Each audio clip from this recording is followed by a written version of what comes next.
জোর করে ধর্মান্তর এবং এই ধর্মান্তর রুখতে এবার কড়া পদক্ষেপ।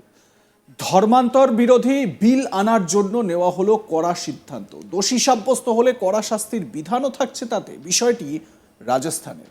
মুখ্যমন্ত্রী ভজনলাল শর্মার নেতৃত্বে এই বিলের অনুমোদন দিয়েছে মন্ত্রিসভা। আসন্ন বিধানসভা অধিবেশনে ধর্মান্তর বিরোধী এই বিল পেশ করা হবে। জোর করে ধর্মান্তর হলে কঠোর শাস্তির উল্লেখও রয়েছে এই বিলে। সেক্ষেত্রে 7 বছর পর্যন্ত কারাদণ্ড হতে পারে দোষী সাব্যস্ত ব্যক্তির।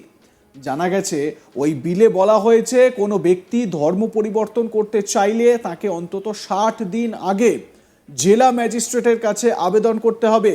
এরপর খতিয়ে দেখা হবে সেই আবেদন। সেক্ষেত্রে ম্যাজিস্ট্রেট খতিয়ে দেখবেন ধর্ম পরিবর্তনের ক্ষেত্রে সংশ্লিষ্ট ব্যক্তিকে কোনো রকম জোর করা হচ্ছে নাকি তিনি স্বেচ্ছায় আবেদন করছেন। সব দিক খতিয়ে দেখার পরেই আবেদনের স্বীকৃতি দেবেন তিনি, এমনটাই জানতে পারা যাচ্ছে। এ বিষয়ে রাজস্থানের মন্ত্রী যোগারাম প্যাটেল জানান, এই আইনের অধীনে বিষয়টিকে জামিন অযোগ্য অপরাধ বলে ধরা হবে। প্যাটেল বলেন, সরকার রাজ্যে জোর করে ধর্মান্তর বন্ধ করার জন্য আসন্ন বিধানসভা অধিবেশনে একটি বিল আনার সিদ্ধান্ত নিয়েছে। বিলে জোর করে ধর্মান্তরের জন্য শাস্তিসহ বিভিন্ন ধারায় 1 বছর থেকে 7 বছর পর্যন্ত শাস্তির বিধান রয়েছে। তিনি জোর দিয়ে জানান, বিলটি একবার আইনে পরিণত হলে কোনো ব্যক্তি বা প্রতিষ্ঠান ভুল বুঝিয়ে জালিয়াতি করে বল প্রয়োগ বা প্রভাব খাটিয়ে কাউকে ধর্মান্তরিত করতে পারবেন না। সেক্ষেত্রে যদি কোনো ব্যক্তি বা প্রতিষ্ঠান এই ধরনের কাজ করে তাহলে তাদের কঠোর শাস্তি ভোগ করতে হবে। তিনি আরও জানান, এই আইনে জামিন অযোগ্য ধারায় মামলা দায়ের হবে। যোগারাম প্যাটেল যিনি মন্ত্রী, তিনি কি বলছেন এই বিষয়ে শোনাবো তার বক্তব্য, শুনুন। हमारे राजस्थान प्रदेश में और हिंदुस्तान में ये सबका संवैधानिक अधिकार है।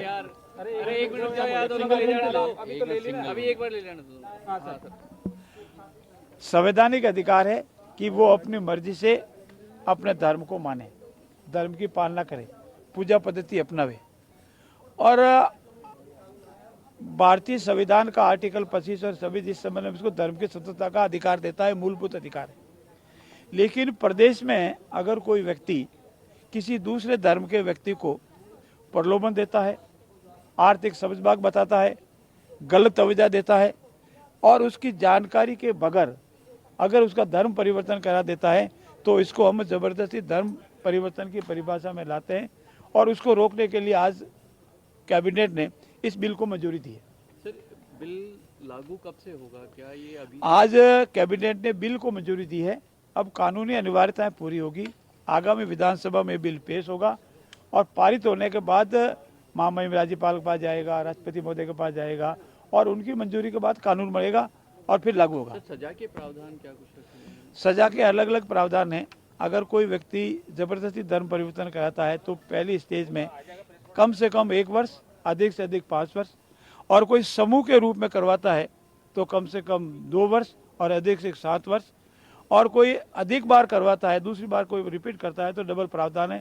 पहली बार 15,000 का जुर्माना, दूसरी बार 25,000 का जुर्माना और तीसरी बार है वो 5 लाख का जुर्माना। सर, इसमें लव जिहाद को लेकर भी आपने लव जिहाद अलग से कोई डिफाइन नहीं है। अगर कोई जबरदस्ती लव जिहाद के नाम से, लिव इन रिलेशन के नाम से उसको प्रलोभन देकर धर्म परिवर्तन करवाता है तो उसकी डेफिनेशन में आएगा।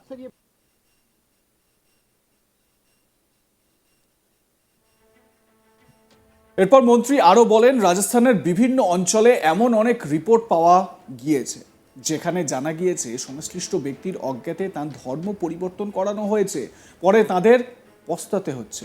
এই পরিস্থিতিতে আইন শৃঙ্খলা পরিস্থিতি ঠিক রাখতে এবং সবাই যাতে নিজের ধর্ম পালন করতে পারেন তার জন্য এই আইন আনা হয়েছে। যোগারাম প্যাটেল কি বলছেন এ বিষয়ে শোনাই তার বক্তব্য। राजस्थान प्रदेश के विभिन्न अंचलों में, विभिन्न क्षेत्रों में ऐसे अनेक भाई बहनों को रिपोर्टें आई, केसेज हुए, सामाजिक वैमनस्य पैदा हुआ, लॉ एंड ऑर्डर की सिचुएशन बन गई, जिसमें पता लगा कि उसको जानकारी के बगैर ये धर्म परिवर्तन करवाया गया है, बाद में वो पछता रहा है। ऐसी स्थिति में लॉ एंड ऑर्डर को कायम रखने के लिए सभी धर्मावलंबियों को अपने अपने धर्म की मानने की स्वतंत्रता के लिए इस कानून को लाने की आवश्यकता हुई है और ये कानून लाया गया।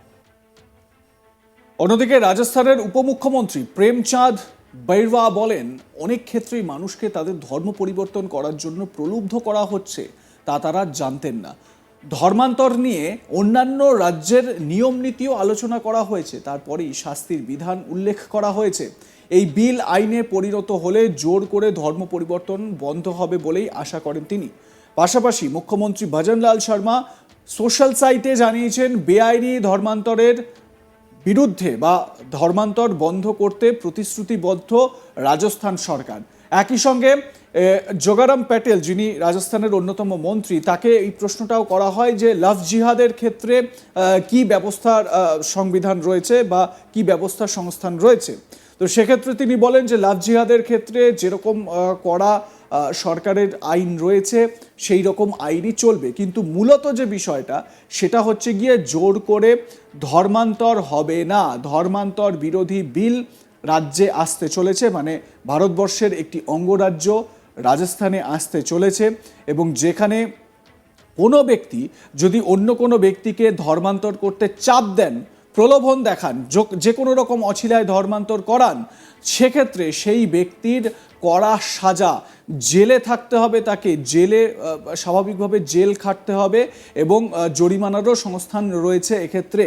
তো খুব স্বাভাবিক যে এই যে জায়গাটা, এই জায়গাটায় খুব সংবেদনশীল কিন্তু রাজ্য সরকার অর্থাৎ রাজস্থান সরকার। রাজস্থান সরকারের তরফ থেকে যেটা বলা হচ্ছে যে রাজ্যের বিভিন্ন জায়গায় পরিস্থিতি খতিয়ে দেখা হয়েছে এবং সেখানে ধর্ম পরিবর্তন করানো হয়েছে সংশ্লিষ্ট ব্যক্তির অজ্ঞাতে। সেই কারণে এই রকম একটি বিষয় বা এরকম একটি আইন আনার সংস্থান তারা তৈরি করছেন, যাতে সেই আইনের আওতায় এনে এই বিষয়টিকে রোখা যায়। তো স্বাভাবিকভাবে এটা খুব গুরুত্বপূর্ণ রাজস্থানের ক্ষেত্রে। রাজস্থানে আপনারা জানেন যে সরকার পরিবর্তন হয়েছে, বিজেপি সরকার সেখানে ক্ষমতায়, এবং সেই কারণে রাজস্থান সরকার এই বিলটি তারা যে বিশেষভাবে নজর দেবে সেটা তো খুব স্বাভাবিক। এবং একই সঙ্গে এই লাভ জিহাদের ক্ষেত্রেও, লাভ জিহাদ বিরোধীও কিন্তু বিজেপি সরকার, রাজস্থানের বিজেপি সরকার, যেখানে বিভিন্ন ধর্মের মধ্যে, বিভিন্ন দুটি বিপরীত ধর্মের মধ্যে বা মুসলিম বা হিন্দু ধর্মের যুবক যুবতীদের মধ্যে যদি বিবাহ হয়, তো সেক্ষেত্রে কি সংস্থান রয়েছে সেটাও কিন্তু দেখার বা সেটারও কিন্তু সংস্থান থাকবে বলে জানানো হয়েছে।